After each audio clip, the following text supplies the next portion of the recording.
Hi friends, అందరూ బాగున్నారా? ఈరోజు వచ్చేసి మన ఈ స్మార్ట్ ఫ్యామిలీ వ్లాగ్స్లో మన సండే స్పెషల్ వ్లాగ్ అయితే చూపించబోతున్నాను ఫ్రెండ్స్. మన సండే స్పెషల్ ఈరోజు ఏం చేసేసుకున్నామో చూసేద్దామా.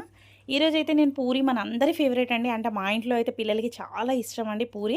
అయితే పూరి విత్ కాంబినేషన్ మటన్ అయితే చేశాను. ఇంకా మటన్ విత్ పూరి అంటే ఎవరిన్ కాంబినేషన్ అండి. ఇక్కడ ఇంకా మా పెద్ద పాపకైతే చికెన్ కన్నా మటన్ అంటే ఎక్కువ ఇష్టం.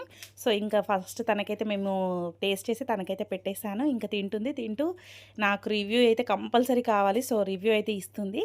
ఇంకా అయితే అలా తింటుండగా మధ్యలో తను లెమన్ అయితే అడిగిందండి. ఎందుకంటే తనకు ఒక అలవాటు. ఫస్ట్ ఒక 2, 3 తినేసి నార్మల్‌గా మటన్‌తో తినేసి ఆ తర్వాత కంపల్సరీ లెమన్ స్క్వీజ్ చేసుకొని ఆ తర్వాత లెమన్ స్క్వీజ్ చేసుకున్న ముద్దలైతే తింటుంది చూడండి. అలా తనకు ఆ టేస్ట్ అయితే చాలా ఇష్టం అన్నట్టు. సో లెమన్ తీసుకురమ్మని అడుగుతుంది వాళ్ళ డ్యాడీని. ఇంకా వాళ్ళ డ్యాడీ వచ్చేసి లెమన్ స్క్వీజ్ చేశాడు. ఇక చూడండి ఎలా తింటూ ఎక్స్‌ప్రెషన్స్ ఇస్తుందో. మరి మీలో ఎంతమందికి ఇలా డైరెక్ట్‌గా తింటారా? లేకపోతే లెమన్ స్క్వీజ్ చేసుకొని తింటారా? ఇలా లెమన్ స్క్వీజ్ చేసుకొని తినే అలవాటు ఎంతమందికి ఉందండి మటన్‌లో? ఒకసారి కామెంట్ సెక్షన్‌లో అయితే కామెంట్ చేయండి. వీడియో గనుక నచ్చినట్టయితే తప్పకుండా ఈ స్మార్ట్ ఫ్యామిలీ వ్లాగ్స్‌ని లైక్ చేయండి. అండ్ అలాగే ఛానల్ ఇంకా ఎవరైనా సబ్స్క్రైబ్ చేసుకోకపోతే తప్పకుండా ప్లీజ్ ఫ్రెండ్స్ సపోర్ట్ ఈ smart family vlogs. Thank you friends. Video గనుక నచ్చినట్టయితే like, share, subscribe friends. Thank you. Bye bye.